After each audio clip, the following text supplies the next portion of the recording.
যে পাতে বাঙালি নেই কোনো জুড়ি, আরও যদি পাতে থাকে ছোটো মাছের পাতুড়ি। মাছ কাটাকুটি করে ধুয়ে নিলাম। এবার কাঁচা লঙ্কা, পেঁয়াজ, মশলা, আদা কুচি সব দিয়ে দিলাম। এবার স্বাদ মতো সরষের তেল দিয়ে দিলাম। যার যার স্বাদ মতো নুন দিয়ে দেবে। আমার স্বাদ মতো আমি নুন দিয়ে দিলাম।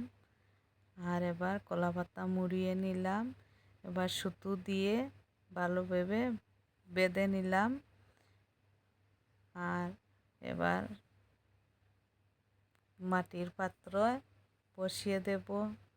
হয়ে যাবে আমার কলা পাতার পাতুরি।